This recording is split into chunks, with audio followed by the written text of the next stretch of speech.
Building a curved screen using small square displays. That's totally possible. In this video, we'll build it together. I'll show you everything you need to know to replicate this project, so stick around until the end. You won't want to miss any crucial details. This project started as a proof of concept a year ago. I wanted to see if I could synchronize two ESP32 to display an animated GIF across 8 small screens. Connecting the ESP32 to the screens is straightforward with the SPI bus. Both screens use the same SPI pins on the ESP32. The only difference is the CS pin. Each one is connected to a different pin on the ESP32 so that they can be controlled independently. Let's add the 3-volt connections and the ground connections. A dedicated pin, pin 38, ensures seamless synchronization of the animation between each ESP32. At first, I tried using perf board, but it was too tedious. Soldering isn't my strong suit. So I designed my own PCB using KiCad to make connections easier, allowing each ESP32S3 to drive up to 4 screens. And the final PCB turned out beautifully, complete with my channel's name on it. So cool. All I had to do is placing the pin headers for the ESP32, the screen connectors, and the 5-volt power input, and solder every pin headers on the PCB. This setup gives me everything I need to drive my minimalistic curved screen. For smooth animations, I decided each ESP32 would handle 2 screens, so I assembled multiple PCB for that task. I tested them all and they worked perfectly.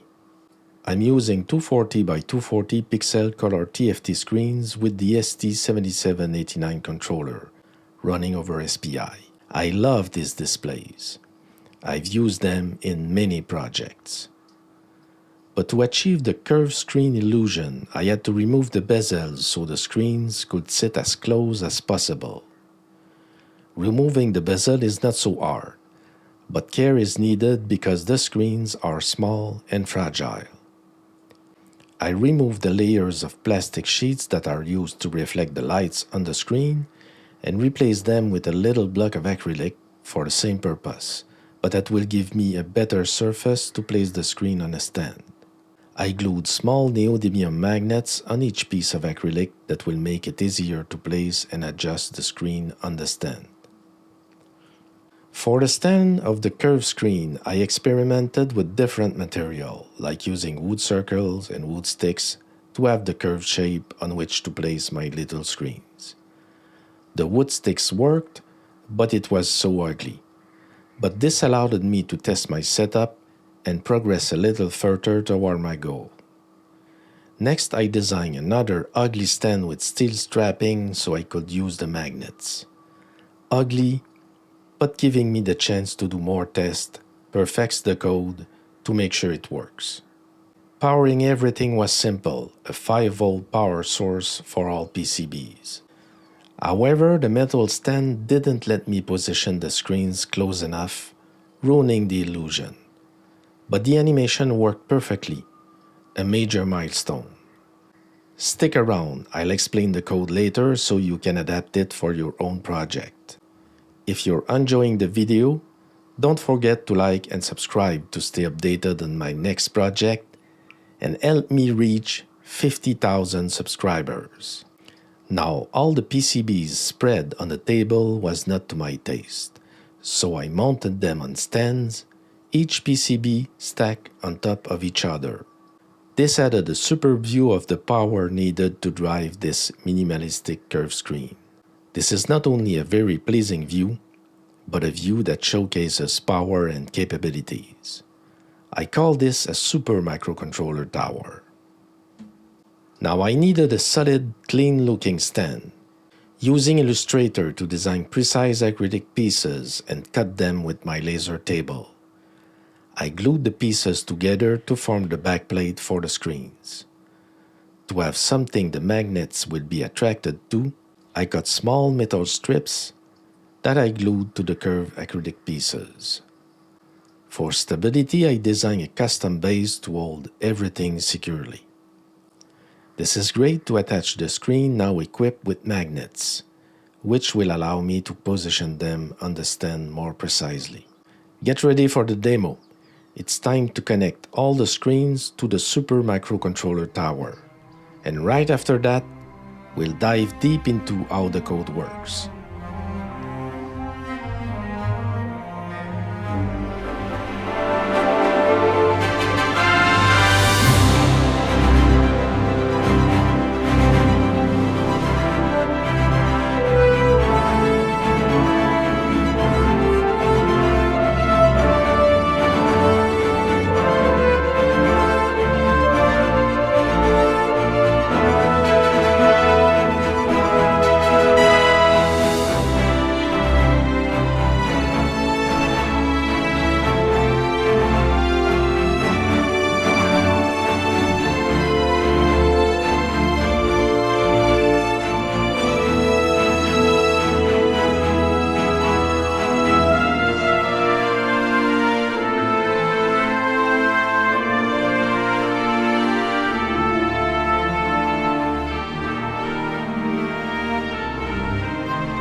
In case you're wondering, the entire setup consumes between 670 and 780 milliamps with 4 ESP32 and 8 screens.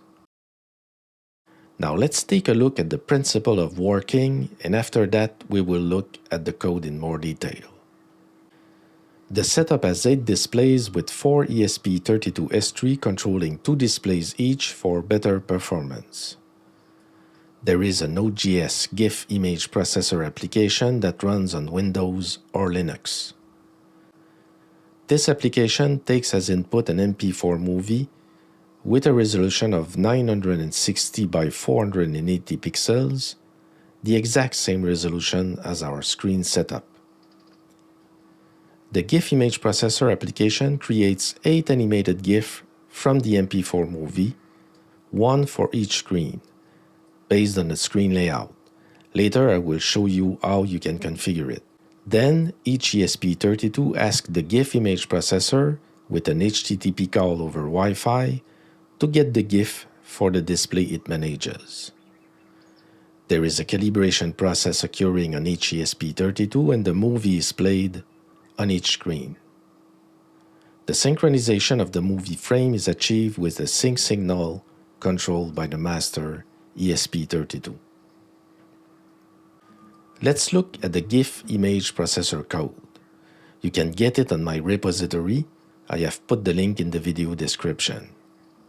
This is a Node.js web server application that uses FFmpeg to convert video files into GIF animations.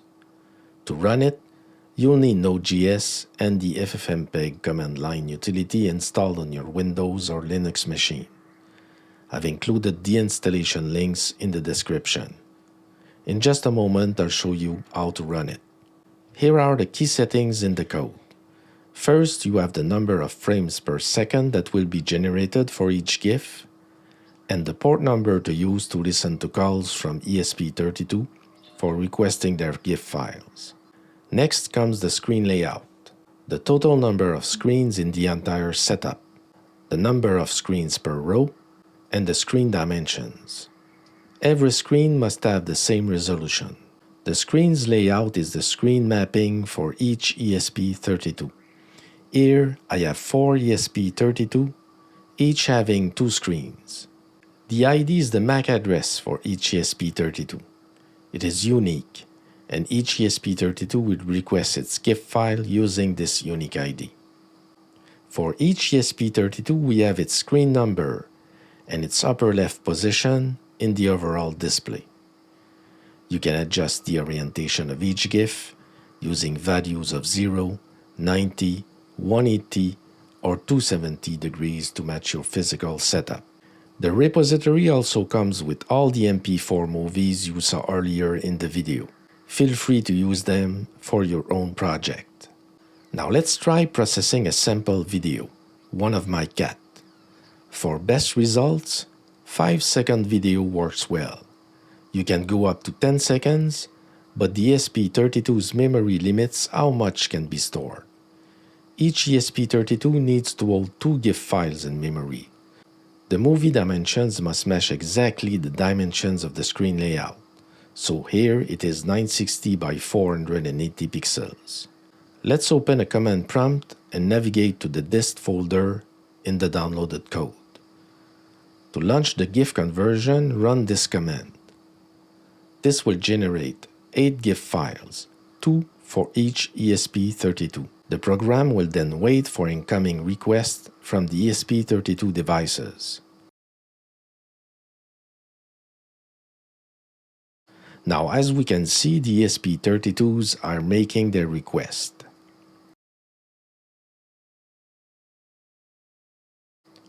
Next, I'll break down the ESP32 code and explain exactly how everything works. And if you need help with the GIF image processing code, don't hesitate to open an issue on my repository. Now let's dive into the ESP32 code. You can get it on my GitHub repository, the link is in the video description. I'm using Visual Studio Code, but you can also use the Arduino IDE, both will work the same way. In VS Code, I am using the Arduino Maker Workshop extension to manage and create Arduino projects efficiently.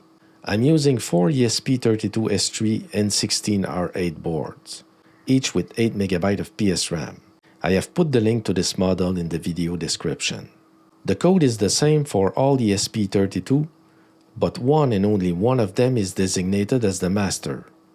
To set it, you go to the configure.h header file and you uncomment this line, so the code uploaded to an ESP32S3 will make it as the master. For all other ESP32s in the setup, keep this line commented, and they will function as slaves. Let's go back to our setup with 4 ESP32s, each controlling 2 screens. One ESP32 must act as the master. In my case, it's this one. The other 3 function as slaves. Each ESP32 retrieves its GIF files from the GIF image processor. A calibration process runs on both the master and the slaves. Once the master completes its calibration, it waits for all slaves to finish theirs. Each slave then sends its calibration data to the master.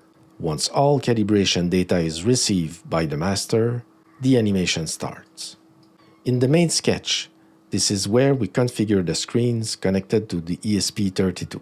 We define the number of screens each ESP32 controls, the chip select pin used for communication, the image orientation, which can be set to 0, 1, 2, or 3, depending on the desired rotation. The configure.h header file handles most of the project configuration. As we saw earlier, the only change you need to make is to comment or uncomment this specific line to define an ESP32 as either a master or a slave. Remember, only one master is allowed in the entire setup. Additionally, you need to specify the number of ESP32 slaves.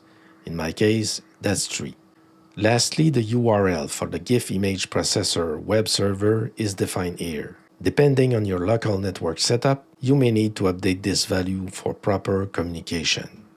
I've made the source code and component links available in the video description, so feel free to try it yourself and improve the project. And if you have any questions or run into issues, open an issue on my GitHub repository. I'd love to help. If you enjoyed this project, don't forget to like and subscribe to stay updated on future builds and help me reach 50,000 subscribers. Thanks for watching, and I'll see you in the next video.